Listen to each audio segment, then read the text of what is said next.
నమస్తే. India, Pakistan cricket match అనగానే నేను చిన్నతనం నుంచి క్రికెట్ చూస్తూ ఉన్నాను.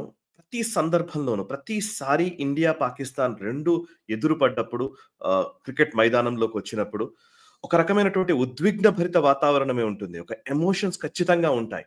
కానీ చిన్నప్పటి నుంచి ఇప్పటి వరకు క్రికెట్ చూస్తున్నాను కానీ, నిన్న ఏషియా కప్ ఫైనల్ మ్యాచ్‌లో ఉన్నంత ఉద్విగ్నత లేదా పొందినటువంటి ఒక ఎమోషనల్ సాటిస్ఫాక్షన్ నిజానికి ఎప్పుడు జరగలేదు. ఎందుకంటే యుద్ధ మైదానం అనే మాటని మనం పదే పదే వాడుతూ ఉంటాం. అంటే యుద్ధం చేసే ప్లేస్‌ని యుద్ధ మైదానం అని ఉపయోగిస్తుంటారు. పదప్రయోగం చేస్తూ ఉంటారు.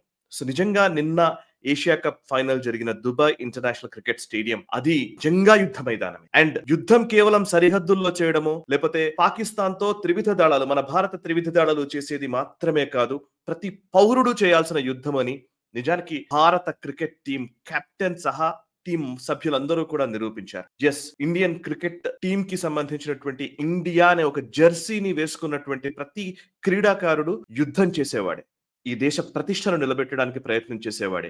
ఈ దేశ త్రివిధ దళాలను హక్కున చేర్చుకుని వాళ్ళను గౌరవించేవాడేనని నిరూపించారు Suryakumar Yadav and his team. నిజంగా సెల్యూట్ టు దెమ్. ఎందుకు ఇంత ఎమోషనల్ గా చెప్తున్నానంటే ఈ మధ్య కాలంలో చాలా మంది మాట్లాడడం చూస్తున్నాను. ఇండియాతో పహల్గామ్ అటాక్ జరిగిన తర్వాత, ఆపరేషన్ సింధూర్ జరిగిన తర్వాత ఎట్లా మీరు పాకిస్తాన్ తో క్రికెట్ ఆడతారు అని చెప్పి ప్రభుత్వం పైన విమర్శలు చేస్తున్నారు చాలా మంది. నిజానికి క్రికెట్ పాకిస్తాన్ తో క్రికెట్ ఆడకపోవడం మాత్రమే కాంగ్రెస్ ప్రభుత్వాలు చేసేది. ఎప్పుడు టెర్రరిస్ట్ అటాక్ జరిగినా, 26/11 అటాక్ జరిగినా, లేకపోతే ఎక్కడ బాంబ్ బ్లాస్ట్లు జరిగినా, ముంబై బాంబ్ బ్లాస్ట్ దగ్గర నుంచి ఏ బాంబ్ బ్లాస్ట్ జరిగినా కూడా కేవలం పాకిస్తాన్ తో క్రికెట్ ఆడము అనే వరకే పరిమితమయ్యేవి అంతకుముందు ప్రభుత్వాలు. కానీ ఇప్పుడు అలా లేదు. ఇది నయా భారతం. నిజానికి ఇప్పుడు క్రికెట్ ఆడతాము అండ్ అటు ఆపరేషన్ సింధూర్లు, సర్జికల్ స్ట్రైక్స్, ఎయిర్ స్ట్రైక్స్ చేస్తాము. టెర్రరిజం ని వాళ్ళకి ఏదైతే ఏ భాషలో అయితే అర్థమవుతుందో ఆ భాషలోనే సమాధానం చెప్పడానికి త్రివిధ దళాలు పనిచేస్తాయి.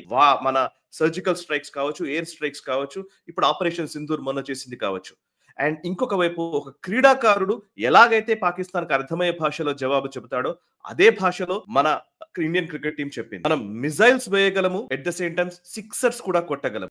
అదే సమయంలో వాళ్ళ ఎయిర్ బేస్ ని కూల్చగలము, వాళ్ళ వికెట్లను కూడా తీయగలము. ఇది నాకు నిజంగా నిన్న వచ్చినటువంటి ఒక ఎమోషనల్ సాటిస్ఫాక్షన్. అండ్ అంతేకాదు, ఇది కేవలం ఏదో క్రికెట్ ఆడేసి జెంటిల్మెన్ క్రికెట్ ని క్రికెట్ లా చూడాలి, సినిమాను సినిమా లాగానే చూడాలి అని చెప్పే వాళ్ళు చాలా మంది ఈ దేశంలో ఉన్నారు. కుహనా మేధావులు. ఎస్, సినిమాను సినిమాలానే చూడాలి, క్రికెట్ ని క్రికెట్ లానే చూడాలి. ఎట్ ద సేమ్ టైం అది భారతదేశ ప్రతిష్టకు లేదా భారత త్రివిధ దళాలను పక్కన పెట్టే స్థాయికి మన క్రీడా స్ఫూర్తి లేకపోతే మన సినిమాకి సంబంధించినటువంటి సృజనాత్మకత ఉండాల్సిన అవసరం లేదు. అన్నింటికంటే ముఖ్యం నేషన్, దేశమే ముఖ్యం. ఈ దేశ భద్రతకు విఘాతం కలిగించే విధంగా పాకిస్తాన్ పదే పదే ప్రాక్సీ వార్ చేస్తుంది. ఉగ్రవాదుల్ని పంపించి ఇక్కడ దాడులు చేపిస్తూనే ఉంది. ప్రతిసారి కేవలం క్రికెట్ ఆపేసేసి ఊరుకుంటా అంటే కుదరదు. అందుకే మోదీ గారు చాలా స్పష్టంగా చెప్పారు, operation Sindoor on games field అని. And outcome is the same, India wins, congrats to our cricketers అని. ఆపరేషన్ సింధూర్ గేమ్ ఫీల్డ్ లో అంటే ఈ క్రికెట్ గ్రౌండ్ లో కూడా అదే ఆపరేషన్ సింధూర్ ను కొనసాగించారు sky and his team. Suryakumar Yadav salute, and the entire team, ప్రతి ఒక్కళ్ళకి కూడా సెల్యూట్. అండ్ అంతేకాదు, వాళ్ళ పాకిస్తాన్ క్రికెటర్లకి మేము క్రీడా స్ఫూర్తిని చూపించడంలో ఎక్కడ మన వాళ్ళు తప్పు చేయలేదు. క్రీడా స్ఫూర్తిని కొనసాగిస్తూనే పాకిస్తాన్ క్రికెటర్లకు కరచాలనం చేయలేదు, షేక్ హ్యాండ్ ఇవ్వలేదు. ఎస్, మా కేవలం క్రికెట్ ఆడడం కోసమే వచ్చాము, క్రికెట్ ఆడతాము, మిమ్మల్ని ఓడిస్తామనే ఒక మెసేజ్ ఇచ్చారు. అండ్ వాళ్ళు ఏమైనా పోనీ ఇటువైపు మన వాళ్ళు క్రీడా స్ఫూర్తి గురించి మాట్లాడే వాళ్ళు నిజంగా అటువైపు ఏమైనా క్రీడా స్ఫూర్తి ఉందా? లేనే లేదు. వాళ్ళు అటువైపు నుంచి ఉన్న వాళ్ళేమో మన మిజైల్స్, మన ఎయిర్ క్రాఫ్ట్స్ ని కూల్చేశామని సైగలు చేయొచ్చు. బట్ దానికి గట్టిగా బదులిచ్చారు బుమ్రా. వికెట్ కూల్చి అదే సైగని చూపించారు, అదే సిగ్నల్ ని, అదే మెసేజ్ ని పాకిస్తాన్కి ఇచ్చారు. అండ్ ఇంకా దరిద్రమైన విషయం ఏంటంటే, కష్టపడి మన ఏషియన్ కప్ గెలుచుకున్నటువంటి భారత టీమ్ కి పాకిస్తాన్ క్రికెట్ బోర్డ్ చైర్మన్ నుంచి అవార్డు ఇవ్వాలనుకోవడం, దాన్ని మన వాళ్ళు బైకాట్ చేశారు. ఎస్, అతని నుంచి మేము తీసుకోము అని చాలా స్పష్టంగా చెప్పారు. అండ్ ఆయన కేవలం నిజానికి మాట్లాడితే Mohsin Naqvi Pakistan cricket board chairman మాత్రమే కాదు, తను పాకిస్తాన్ ఇంటీరియర్ మినిస్టర్ కూడా. సో అట్లాంటి వ్యక్తి చేతుల మీదుగా ఎందుకు మేము కప్ తీసుకుంటామని వీళ్ళు తెగేసి బాయ్కాట్ చేశారు. అండ్ బాయ్కాట్ చేసినందుకు సిగ్గుమాలిన పాకిస్తాన్ నిజానికి ఆ కప్ ని హోటల్ కి తీసుకెళ్లిపోయాడు మొహసిన్ నఖ్వీ. అండ్ మీకు ట్రోఫీ ఇవ్వలేము అని ఇవ్వకుండా ఉన్న పరిస్థితి. ట్రోఫీ లేకున్నా సరే, బట్ ఏషియా కప్ గెలిచాము, మనమే టైటిల్ కొట్టాము. So, at the same time celebrations కూడా చేసుకున్నాము. సో, అందుకే నిజానికి ఈవెన్ స్కై అంతటితో ఆగలేదు. 'సూర్యకుమార్ యాదవ్' అంతటితో ఆగలేదు. మొత్తం ఈ గేమ్ అయిపోయిన తర్వాత ప్రెస్ మీట్ నిర్వహిస్తూ ప్రెస్ మీట్‌లో కానివ్వండి, ఆయన ట్విట్టర్‌లో కూడా ఆయన షేర్ చేశారు.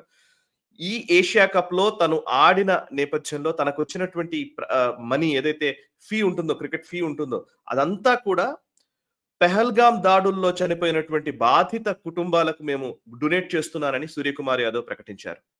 నిజానికి ఇది నిజంగా ఒక ఎమోషనల్‌గా అనిపిస్తున్నటువంటి విషయం. ఇంతకుముందు మనం చూసేవాళ్ళం టెర్రరిస్ట్ అటాకులు జరిగిన తర్వాత పాకిస్తాన్‌తో క్రికెట్ మ్యాచ్‌లు ఆడము అని చెప్పేసి ఒక స్టేట్మెంట్ ఇచ్చి చేతులు దులుపుకునేవి ప్రభుత్వాలు. అటు శివసేన లాంటివి క్రికెట్‌లో ఆడతారేమో అని చెప్పేసి మైదానాలు తవ్వేసిన సందర్భాలున్నాయి ఆ టైంలో. క్రికెట్ ఆడకూడదు అనే ఒక భావన ఆ రోజు ఎందుకుందంటే అట్‌లీస్ట్ అదన్నా చేయండి అనే ఒక భావన కొంతమందికి ఉండవచ్చు.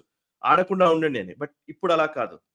మేము మిజైల్స్‌తో మీ టెర్రరిస్ట్ స్థావరాల్ని కూల్చగలము. ఎట్ ద సేమ్ టైమ్ మీ వికెట్లు కూడా కూల్చగలము.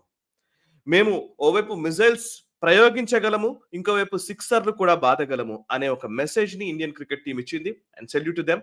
సీరియస్ గా మాట్లాడితే ఈ ఇండియన్ క్రికెట్ టీం ఈ రోజు కనబడుతున్నది లేదా మన భారతదేశము మొత్తం కూడా 2014కి ముందు ఒకలాగా 2014 తర్వాత ఒకటి అనే భావనలోనే మనం ప్రస్తుతం ఉన్నాం. 2014కి ముందు వరకు మనం ప్రతిదీ డిఫెన్సివ్ యాటిట్యూడ్ తో ఉండేది. నిజానికి ఒక ఆత్మస్థైర్యం తక్కువగా ఉండేది. ఒక యాటిట్యూడ్ లో ప్రాబ్లం ఉండేది. బట్ ఇప్పుడు అలా కాదు. భారతదేశం సమృద్ధి కలిగినటువంటి భారతదేశం ఇది. ఆత్మ సమృద్ధి కలిగినటువంటి భారతదేశం ఇది. నిజానికి రాబోయే రోజుల్లో విశ్వగురు స్థానం వైపు అడుగులు వేస్తున్న భారత్ ఇది. సూపర్ పవర్ గా మారుతున్న భారత్ ఇది.